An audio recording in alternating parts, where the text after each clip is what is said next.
Hello and welcome to an episode of the Farr Show where I'm Damien Farr, and tonight we're talking about Killers of the Flower Moon. And I know what you're thinking, Damien, you're talking about this pretty late. Didn't this movie come out a while ago? I didn't see it until right before the Marvels, honestly. And since I already wanted to talk about other things and already had some videos filmed because it's starting to get cold here, I'm gonna be honest, I film them in advance. I film a couple normally at a time, so, I was like, I want to talk about this movie, though. It's a pretty damn good movie. I'd give it an Farr.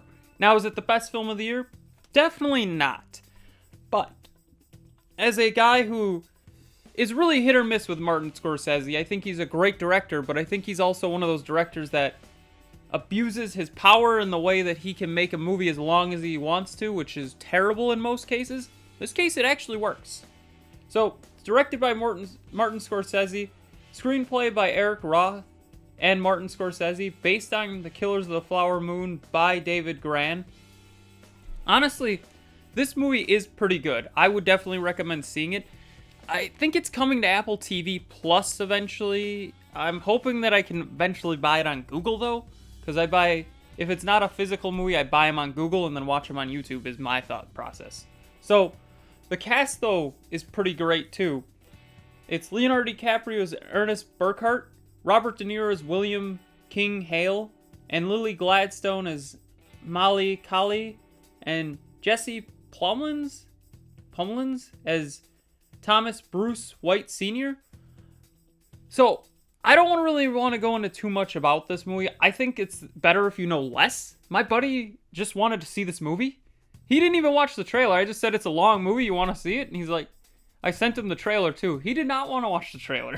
He's just like, it's a long movie. I want to see it. And I'm like, I don't know if that's how you should be operating, but I enjoy your enthusiasm here. So, this movie is pretty good. It's based on a true story about a series of murders in Osage County, Oklahoma, where it's all primarily, I'm gonna be honest, I don't know what the correct term is, Native Americans? I'm gonna Google it. I'm literally gonna Google it on the fly.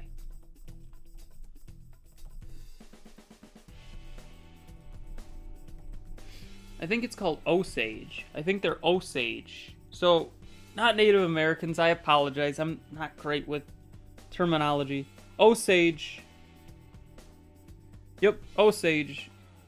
Series of murders of Osage members. There we go. So, honestly, I don't know how to say this. Leonardo DiCaprio plays a great role as he always does. Robert De Niro plays a great bad guy as he always does. Lily Gladstone, though, just steals this movie. Is the best way to describe it. She steals this movie. You think it'd be one of those two? Because it normally is. I mean, the thing I've noticed with Martin Scorsese movies, the few that I've watched, I'm going to be honest, I have not watched all of them. I mean, Wolf of Wall Street is a perfect example. There's always a side character, not a main character, that steals the spotlight. Not the, protagonist, but, somebody close to the protagonist. Wolf of Wall Street, I'd say Margot Robbie stole the show to an extent, and easily Jonah Hill. I think both of them were great in that movie. They stole the show, though Leo was the main guy and was the guy. In this case, Leo is the guy, still. And then Robert De Niro is the other guy. But Lily Gladstone just steals the show. Her acting ability, I never seen her in anything. And now I'm actually going to look here because I'm curious. What is she in?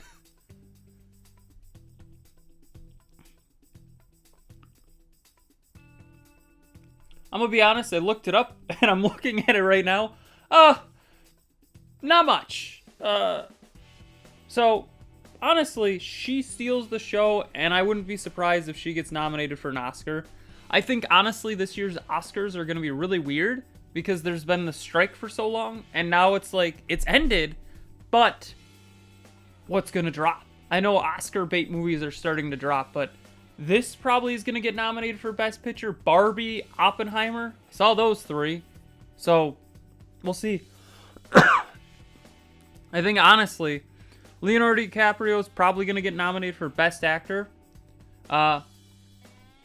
Lily Gladstone, Best Actress, with Margot Robbie for Barbie, and what Cillian Murphy is gonna get nominated for Best Actor for Oppenheimer. I think he probably will beat DiCaprio. Best Supporting Actor, I think Robert De Niro is gonna get nominated.